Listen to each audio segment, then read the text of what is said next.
welcome to Crushing Kayfabe. My name is Jason Garish, and once again we are doing a solo show today. Unfortunately, my co-host Matt Reeves was unable to do the show today, but we're going to have some fun, talk about some things anyway. Today's show is going to be a little different.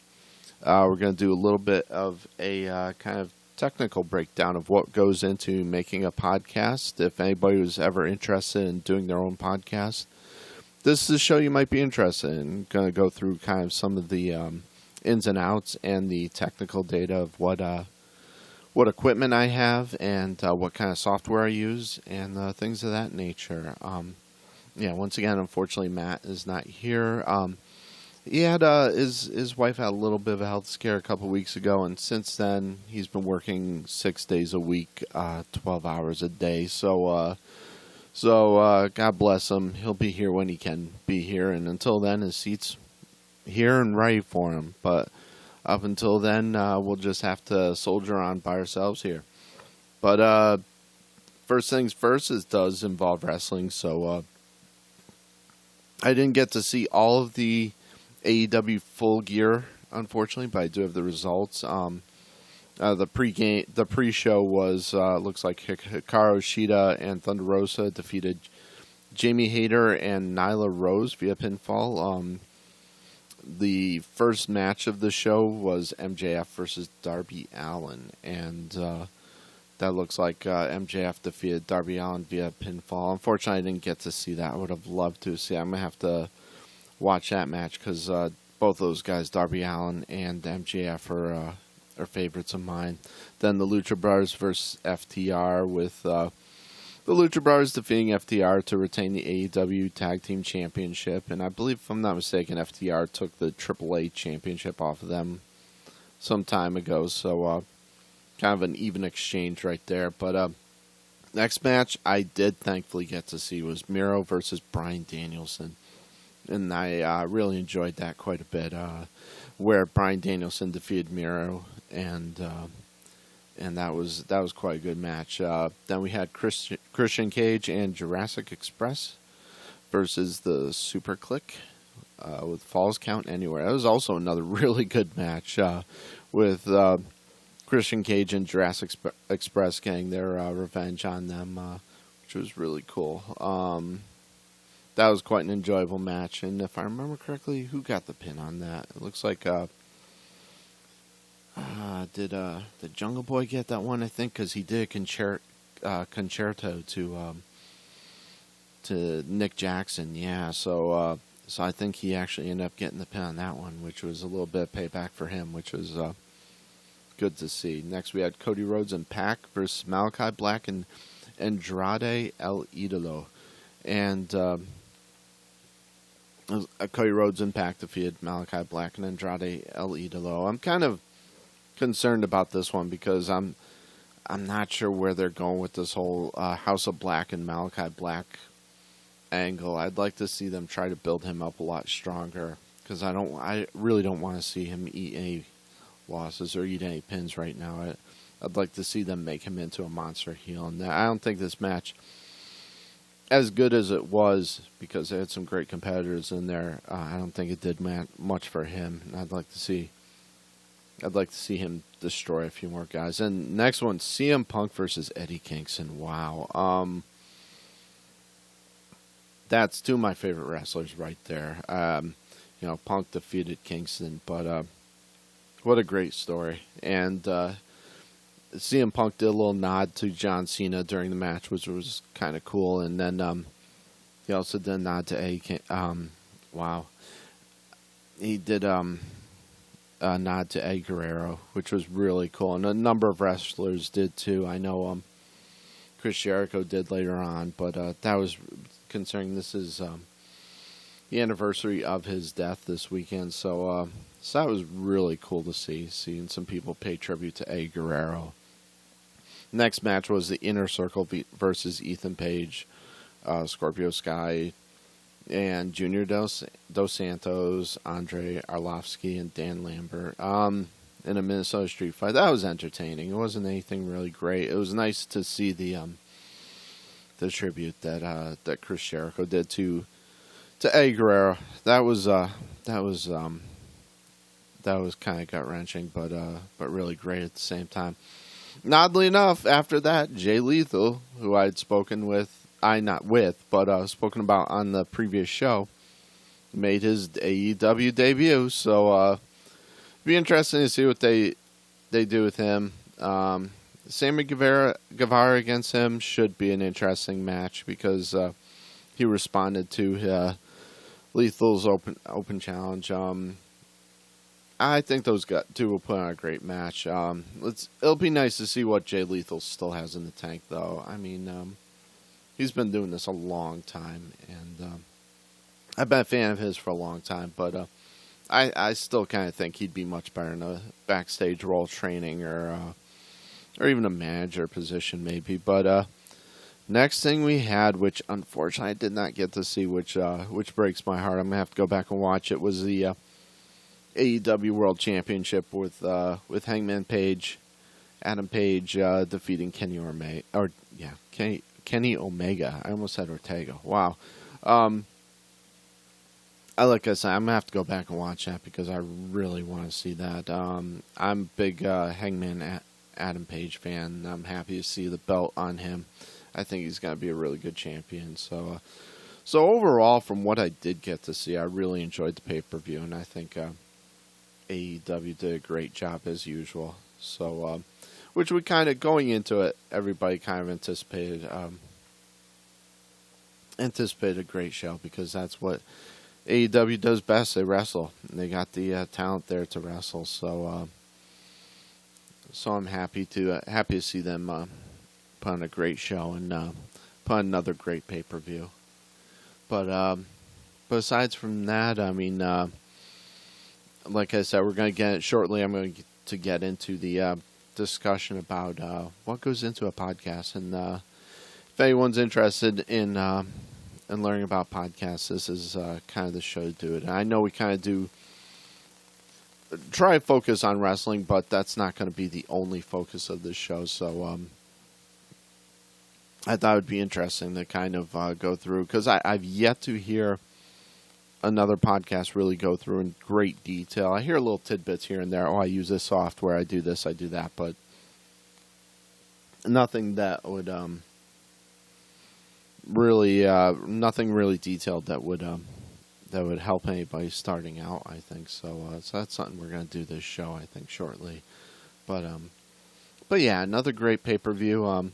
Much more enjoyable than watching my Raiders get destroyed yesterday. So that was at least I got to watch something good this weekend. But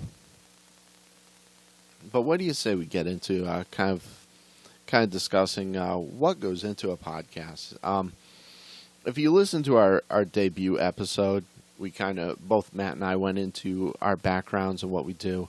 I've been running my own YouTube channel for a number of years. I've been involved with television. I was a production assistant for a television station back in Connecticut.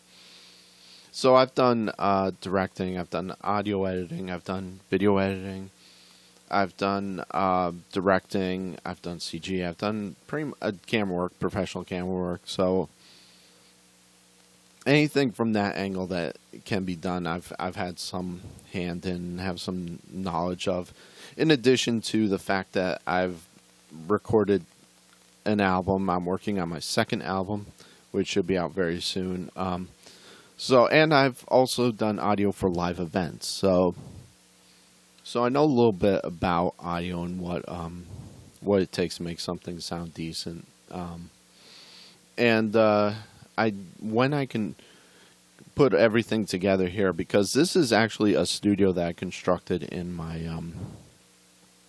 house. And before I forget, happy 5th anniversary to my wife. Last weekend we celebrated our 5th anniversary. I forgot to mention that in the last podcast. But yeah, she's nice enough to allow me to construct the studio in our home. So she's a contributing factor to every episode and allowing me to record. So thanks go out to her. And And yeah, let's get started. Pretty much, let's start off with the basics here. I'm actually using a very old computer for this, so it's not like, and that's something I'll get into. Is to everything here is done on a budget, but with the aim of sounding professional on a shoestring budget. So none of the things that I'm going to mention are overly pricey or very expensive. But I mean, this computer that I've constructed, I put together several years ago, and it was constructed with the idea in mind of being able to edit videos and audio, record audio onto. I didn't really think as much at the time of recording audio onto it, because at the time I was using a laptop, because laptops have much quieter fans, whereas you can probably, every now and then you can probably hear the fan on this. It's very loud, unfortunately. That's something I need to work on. But I constructed this several years ago, and it's an AMD FX 6100 6-core processor with only 4 gig of RAM. That's something I'm looking to expand very soon. A 1 terabyte disk drive, and it's a dual booting system, but all of the recording I do, whether it be for my podcast or for my album, is done in Linux. I actually have a version of Ubuntu installed on here, and I have a registered version of Reaper that I use to record. Reaper, I think, goes for about $79 for a home use version, and you can get a commercial version. You can pay slightly more, but that's so far everything I've needed for it to do, I've been able to do with this version here, which they only really, I think the version is the same. It's just you pay more because if you're using it in a commercial studio application, which I mean, despite the fact that it's in a studio, technically it's still in my home, and I'm doing I'm not doing anywhere near the scale of a professional studio, recording multiple albums a day or whatnot. So it still falls within that category of home use, kind of, or single user use. But yeah, it's a licensed version of Reaper with the latest version. Every time I turn it on, the thing is looking for updates. Same thing with Ubuntu. It's updating every single time I turn it on, which can get annoying sometimes. But what I have hooked up to that is a Behringer Euphoria UMC 404 HD, which is a 4-channel digital audio interface, and that goes via a USB into the computer, and I have 2 monitors hooked up to that. They're Atom Audio T5s, which are very affordable. You can get those at any Guitar Center or anything like that. You can probably get them online, a Musician's Friend or Amazon even. But they're very affordable monitors, I should say. But they are very flat. And what I mean by flat is that they don't shape the sound in a minimal way, I should say, because everything shapes sound. How we hear sound is shaped by everything around us. But the monitors themselves,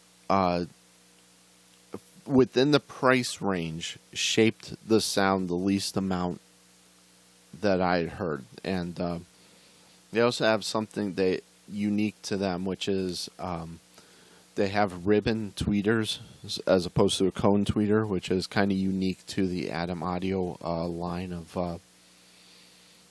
of monitors. So that's something that's kind of unique to them. And like I said, this was their first venture into more entry-level recording, because if you know anything about Atom Audio, their other equipment is very high-end. It's excellent equipment, but this is kind of intended to be an affordable home studio type monitors, and they perform very well for that. Also, when I do mix or or listen to any audio, I have a set of Beyerdynamic DT770s, which were the industry standard for headphones for a long time. I mean, now they have a lot of competition from Audio-Technica, AKG, Sony, etc.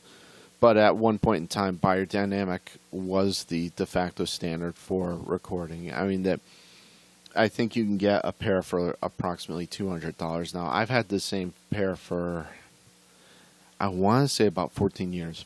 So if that gives you any indication of how good these are and how sturdy they are.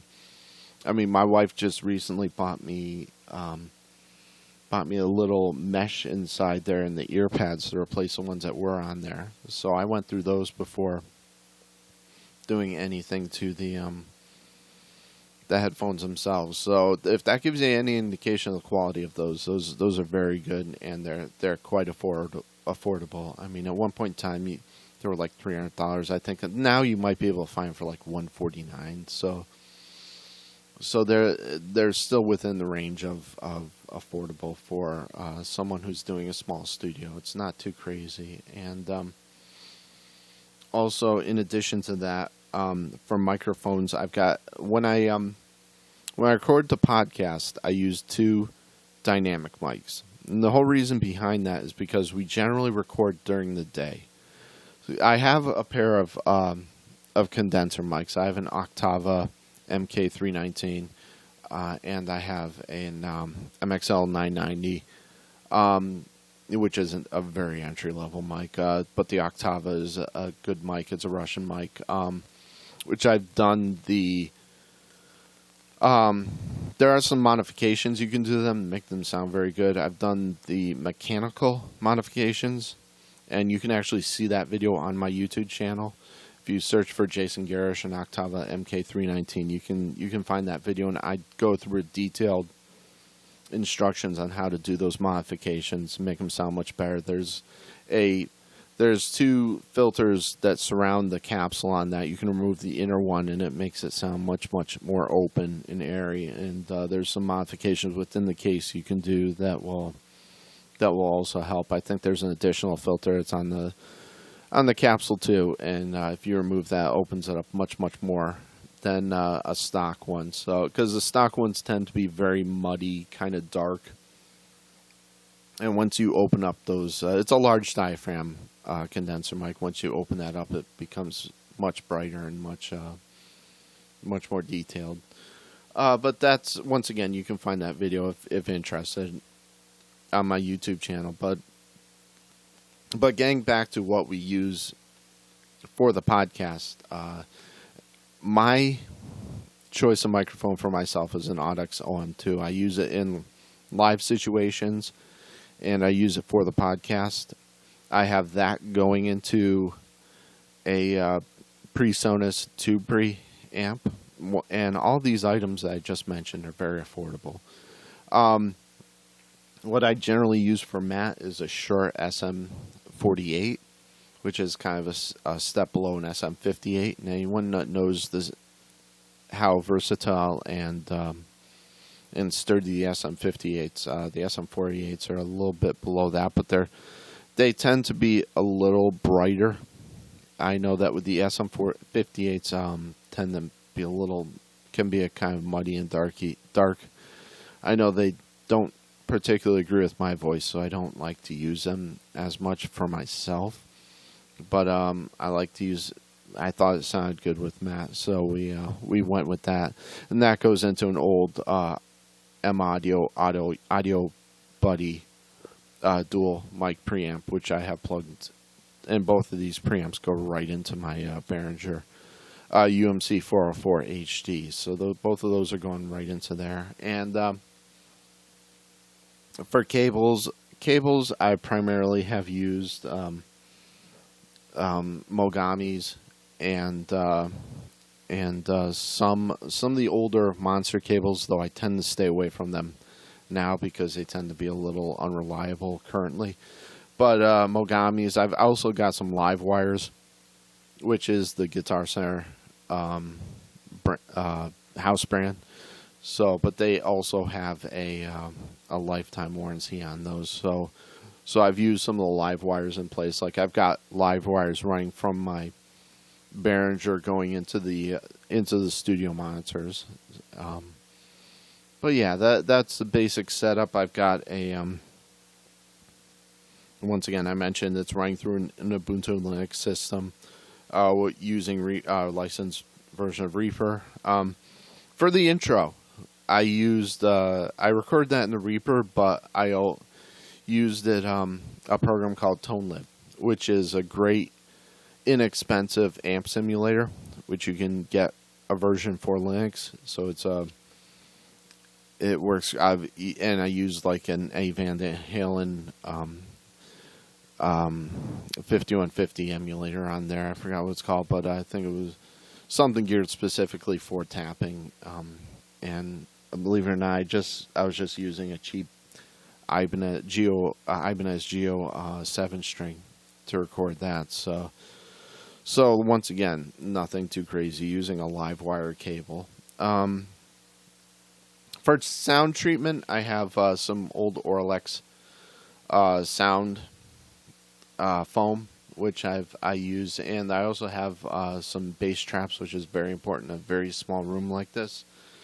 The Orlex foam, I mean, it doesn't soundproof. That's kind of a popular misconception, but it does treat the sound. So I put it wherever sound would reflect. I'm trying to, in an effort to cut down reverberation, because you can always add reverberation, but you can't take it away. You want to try to get as dry a sound as humanly possible. And in a small studio such as this, bass traps are essential, because you will get a lot of bass bouncing around the corners.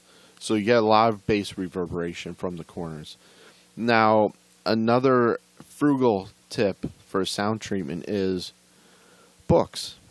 Believe it or not, hardcover books work great for sound treatment. I have several bookcases set up in here with hardcover books, and I have that set up to not only to save space, so I don't have those floating around everywhere, but it works great for sound treatment. So all my books that I have in here, I should say majority of my hardcovers I have right in this studio for sound treatment, and that's one of the reasons, aside from just storage reasons, is that they work great for sound treatment. They cut down a lot of reverberation. So now, once everything has been mixed down and exported to an MP3, which is going to be uploaded to Anchor, which is the service we use, which is a distribution service for Spotify.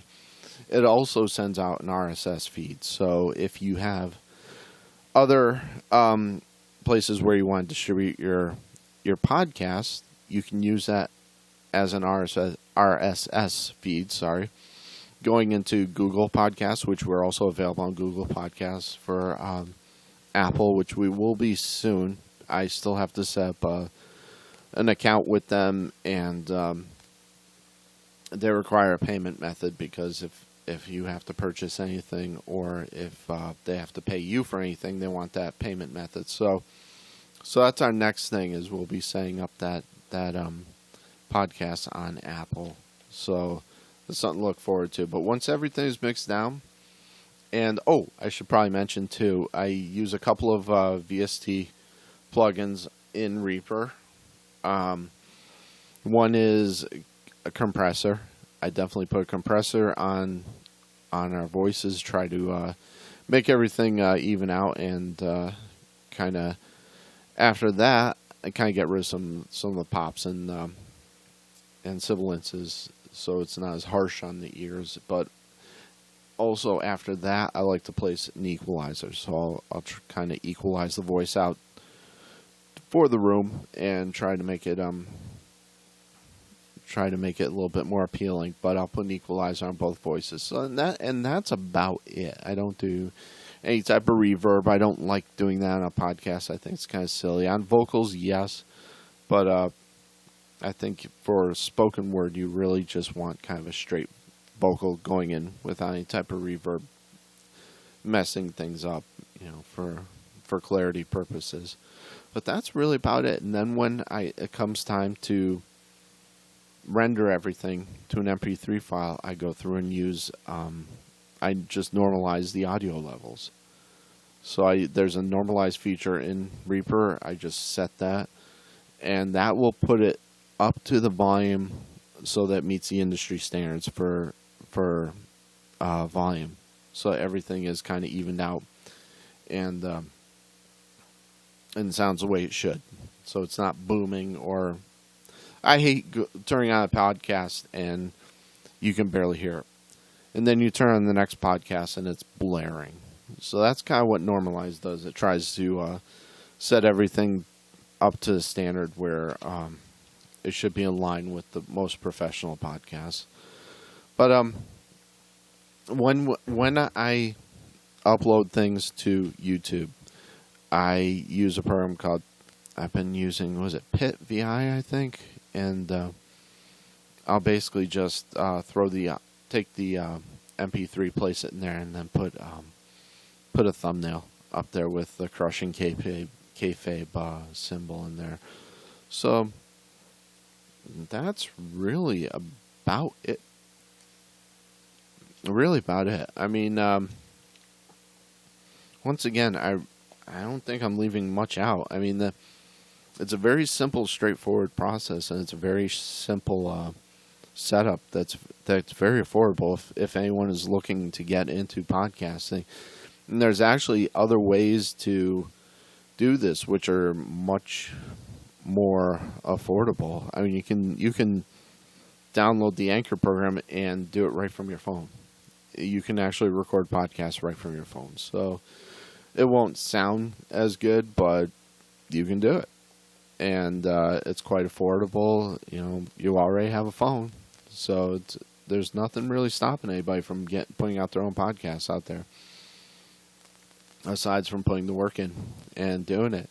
But yeah, it's kind of what I wanted this episode to be, and I hope you enjoyed it. And let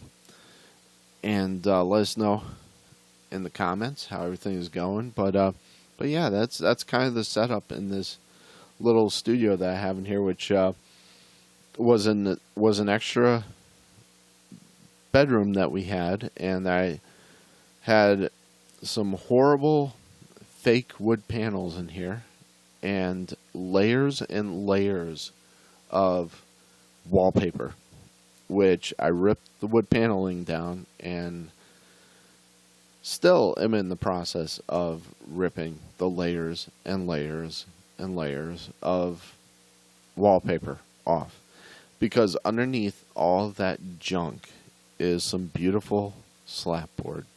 So you can see some beautiful wood underneath all of that, and why they did that I'm not quite sure, but the wood underneath looks so much better in my opinion. But that's the setup we have in the studio here, and I'd like to give as we close things out and kind of end the program, I'd like to give a shout out to Lucky Lady Candles, a friend of the show's for a little while here, and go visit them on Facebook and Etsy. And while you're at it, check out Then and Now Flea Market. That's where you can actually purchase, if you're interested, purchase one of my CDs. It's one of the few places you can get a physical copy of my CD, my first CD. And when the second CD is available, it will be available there. And Then Now is located in downtown Trenton. So Trenton, Tennessee, I should say. So yeah, give them a look. Go down there. You can, not in addition to my CDs, you can also find some beautiful handcrafted items that my wife has made in there. So in addition to several other vendors, I have some really great stuff. You can get some awesome deals, and the people that run it are great. So tell them that Crushing Kayfabe sent you, and tell them that Jason sent you down there, and enjoy. So once again, everybody have a good time. Looking forward to the upcoming wrestling events. Hopefully we can get some guest hosts on here and some interviews coming up, and keep safe, and God bless everybody. Until next time, see you later.